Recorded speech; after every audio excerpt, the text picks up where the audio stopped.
പ്രിയപ്പെട്ട സുഹൃത്തുക്കളെ, നമ്മൾ തിരുവചനം ബൈബിൾ വായിക്കുമ്പോൾ നമുക്കറിയാം, ദൈവത്തിന് കണ്ണുണ്ട്, കാതുണ്ട്, കൈയുണ്ട്, ഹൃദയമുണ്ട്, മനസ്സുണ്ട്. നമുക്കുള്ള എല്ലാ അവയവങ്ങളും ദൈവത്തിനുണ്ട്. യോഹന്നാൻ 4:24 പറയുകയാണ്, ദൈവം ആത്മാവാണ്. അപ്പോൾ ഒരു ആത്മീയ ശരീരം ആണ് ദൈവത്തിനുള്ളത്. ശരീരമല്ല, അത് ആത്മാവാണ്. എന്നാൽ അവയവങ്ങളെല്ലാം ഉണ്ട്.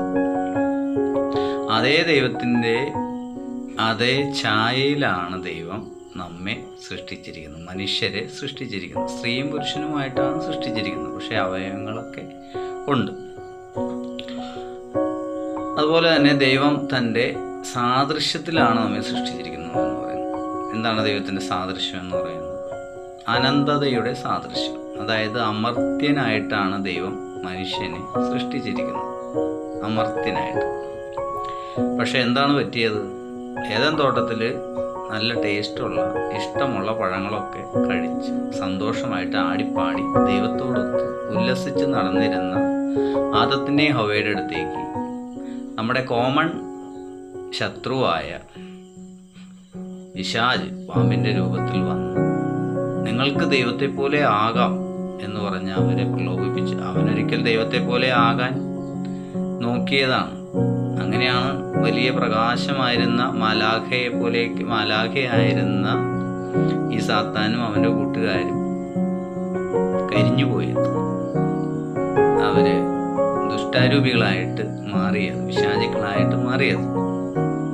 സ്വർഗത്തിൽ നിന്ന് അവരെ തട്ടി താഴെയിട്ടു, ചവിട്ടി പുറത്താക്കി.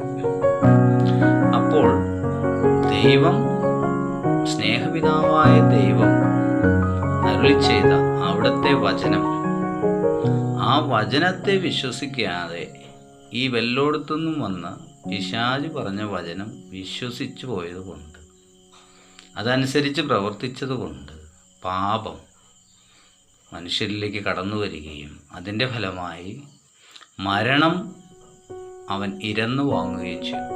അത് ആദത്തിലേക്കും ഹവ്വയിലേക്കും മാത്രമല്ല, എല്ലാ മനുഷ്യരും പിന്നെ മരിക്കാൻ തുടങ്ങി. അത് ദൈവത്തിൻ്റെ വാക്കാണ്, ഈ പഴം തിന്നാൽ നീ മരിക്കും. അപ്പം എല്ലാ മനുഷ്യരും മരിക്കണം.